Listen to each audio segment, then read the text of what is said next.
अस्सलामुअलैकुम। Straight talk में खुश आमदीद। आपके साथ मैं हूं आयशा बख्श। नवाज शरीफ की क़यादत में आज मुस्लिम लीग नून के इजलास में इंतखाबी मुहिम को लेकर बड़े फैसले किए गए हैं। नून लीग की टिकट पर इंतखाब लड़ने वाले ख्वाहिशमंदों से 10 नवंबर तक दरखास्तें तलब कर ली गई हैं। नून लीग अपने मरकजी और सूबाई पार्लिमानी बोर्ड इलेक्शन सेल कायम करेगी। नून लीग में इरफान सिद्दीकी की सरबराही में मंशूर कमेटी भी कायम कर दी गई है। ये मंशूर कमेटी मुख्तलिफ शोबाजात के माहिरीन के साथ राब्ता करेगी। नवाज शरीफ इंतखाबी मुहिम के लिए 4 सूबों का दौरा करेंगे।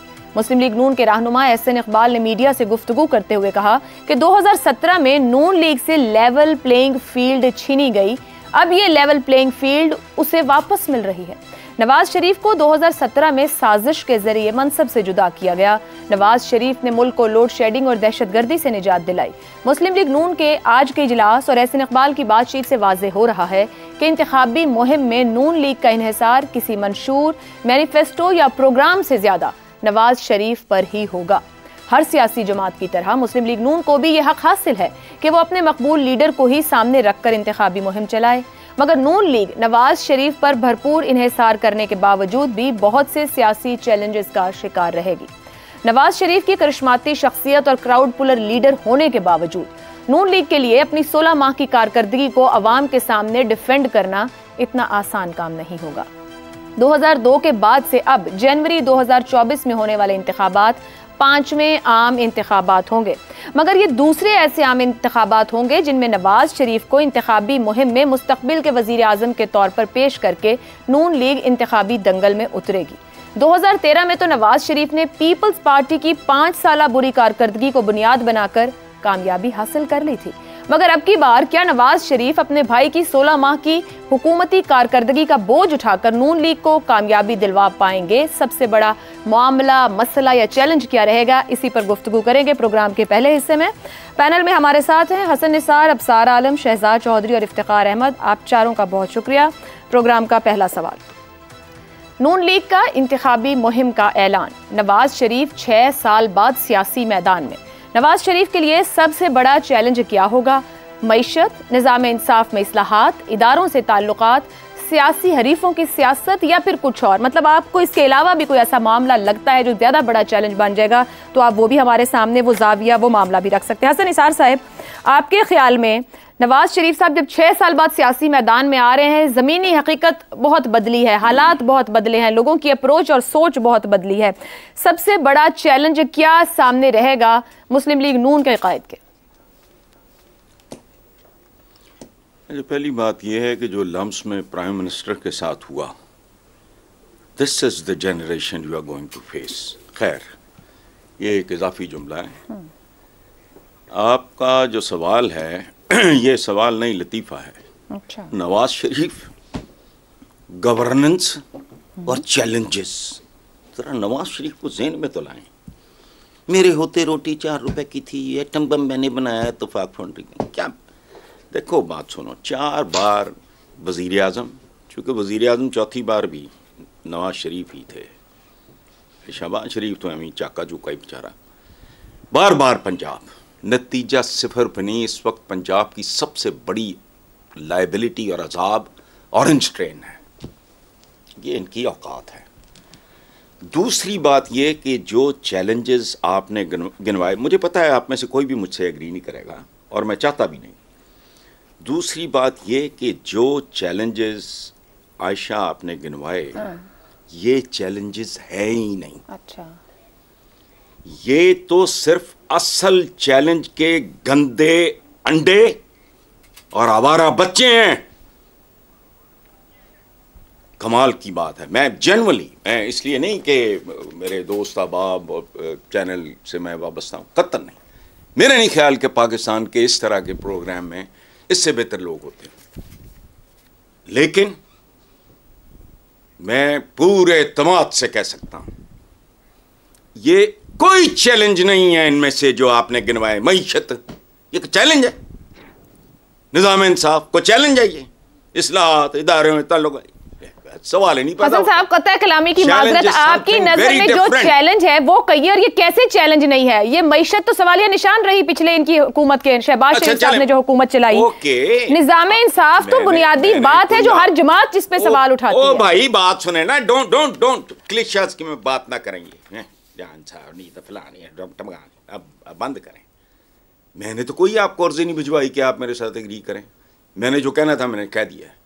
इनके फरिश्तों को भी नहीं पता, पाकिस्तान में एक आदमी ऐसा नहीं है जितने टटपुंजियों के बयान छपते हैं जिनमें मैंने कभी ये देखा हो, मैं कसमन कह रहा हूं कि इन्होंने असल बात सही नब्ज पे हाथ रखा हो। कुछ भी नहीं है ये। मैंने कहा ये असल चैलेंज के गंदे अंडे और आवारा बच्चे हैं। बर्बाद मईशत, मज़ा का खेज अदालती निज़ाम, आपका इदारों से ताल्लुकात, छिछोरों का क्या ताल्लुकात होने, it's a bunch of beneficiaries, खत्म, इससे आगे नहीं। असल प्रॉब्लम क्या है पाकिस्तान का वो छोड़ो।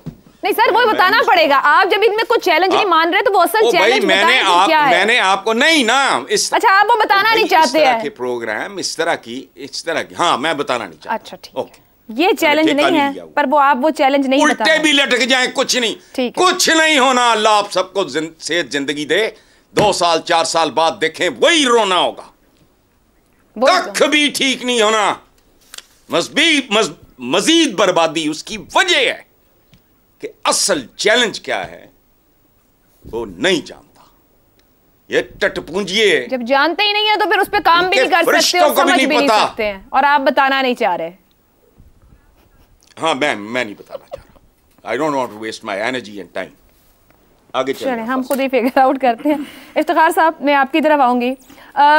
नून लीग ने आज जब बाहर आके बताया इस बड़े इजलास से उनका तमाम हलकों से अपने उम्मीदवार खड़े करेंगे। इलेक्शन जाहिर बात है सर पर है, हर सियासी जमात मिल रही है दूसरी सियासी जमातों से जहां मुमकिन इत्तेहाद हो सकते हैं। Peoples party, JUI, MQM, Baloch conference जमातें, GDS समेत। क्या नून लीग इन सब से इत्तेहाद के बगैर, अकेले यानी कि बगैर किसी इत्तेहाद के तमाम हलकों पे खुद से लड़ने की सकत रखती है? इससे पहले कि मैं आपके इन सवाल के जवाब दूँ, एक्सप्रेशन की आज़ादी का सहारा लेते हुए निगरान वज़ीर-ए-आज़म से जो तरीका गुफ्तगू इस्तेमाल किया गया वो वैसा ही था जैसा कि कोई अपने वालिद को कहे तो मेरी माँ का कसम है। आइए आपके सवाल के जवाब की तरफ। जी देखें, चैलेंजेस बड़े हैं। उसकी वजह यह है कि जो इक़्तिसादी सूरत हाल है वो बहुत ही बुरी हो गई है। हमारे जैसे लोग जो मिडिल क्लास के थे, हमारे घरों में बास का 3 वक़्त खाना पकता था। हम 3 वक़्त से 2 वक़्त पे आ गए। कभी कभार हमारे घरों में फल भी आ जाता था हफ्ते में 2-1 दफ़ा। अब 1 दफ़ा ही आ जाए तो हम समझते हैं बहुत कमाल की बात हो गई है। इतवार के इतवार हम घर से बाहर का खाना मंगवा लेते थे, ये हलवा पूड़ियाँ वगैरह जो बिकती हैं, लेकिन अब सोचना पड़ता है कि क्या अफोर्ड कर सकते हैं उसको जाके ख़रीदना, उनकी कीमत और जो पेट्रोल ख़र्च होगा उसका खर्चा। हालात ख़राब हैं, इक़्तिसादी तौर पे बहुत ही बुरे सूरत हाल से हम गुज़र रहे हैं। 10 नवंबर तक उन्होंने दरख्वास्तें तलब की हैं और दरख्वास्तें तलब करने के बाद जब हमें उनकी तफसील हमें पता लगेगी तो आधा इलेक्शन उस दिन तय हो जाएगा कि पाकिस्तान मुस्लिम लीग नून कहाँ खड़ी है। पाकिस्तान मुस्लिम लीग को अपने अंदर टिकटों के हवाले से शदीद कशीदगी का सामना करना पड़ रहा है। देखना यह है कि पार्टी क़यादत उस कशीदगी को कैसे रिज़ॉल्व करती है। जब उसको कर लेगी रिज़ॉल्व तो फिर हम बात करेंगे कि निज़ाम इंसाफ में वो क्या कहते हैं, सिविल मिलिट्री रिलेशनशिप के बारे में वो क्या कहते हैं। जहाँ तक सियासी हरीफों की सियासत की बात है उसके बारे में मेरे ख्याल उन्होंने प्रिंसिपल एक डिसीजन कर लिया है कि शायद उनके साथ कोई टकराव नहीं लेना, और ये बहुत मुमकिन है कि पाकिस्तान पीपल्स पार्टी के साथ जो छोटी मोटी झड़पें जारी हैं ये भी ख़त्म हो जाएं जल्द। आइंदा का पाकिस्तान हर सियासी जमात से ये तवक्को करता है कि वो बराए मेहरबानी आवाम के लिए कुछ फ़ैसले करें, और जब फ़ैसले करें तो मुझे वजह भी बताएं कि उन फ़ैसलों पे अमल दरामद कैसे होगा। मसलन ये तजवीज़ कि 40,000 प्राइमरी स्कूलों में से 10,000 प्राइमरी स्कूल बंद कर देने, बहुत बड़ी बात है। ये इस पार्टी को बताना पड़ेगा कि इस पॉलिसी के बारे में ये क्या कहते हैं, क्योंकि मैं तो अफोर्ड नहीं कर सकता, मेरे देहातों में रहने वाले बच्चे तो अफोर्ड नहीं कर सकते। अगर उनके स्कूल उनसे छीन लिए जाएँ तो सबसे पहले तो मुझे ये बताएं कि इसका ये क्या करेंगे। मुझे ये बताएं कि जो सख्त इक़्तिसादिया तबाह बर्बाद हुई उसमें इनका कितना कसूर था, खुल के बात करें, और इनको विरसे में कितना मिला, बिल्कुल मतलब तकसीम करके बताएं। जिस तरह इश्तिहार देंगे ना अपनी खूबसूरती का, उस तरह ये इश्तिहार भी दें, और ताकि मुझे पता तो लगे हुआ क्या है। ये सब चीज़ें छुपा के रखने से बात अब नहीं बनेगी।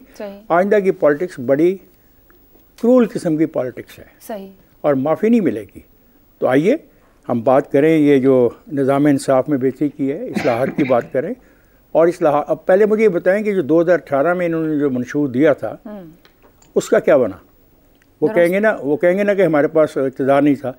भाई इक़्तिदार नहीं था तो असेंबली में तो गए थे आप, कौमी असेंबली में आपने उस मंशूर को सामने रखते हुए क्या कारकर्दगी थी आपकी। सूबों में भी माशाल्लाह, पंजाब के सूबे में आपके पास अच्छी खासी अक्सरियत थी।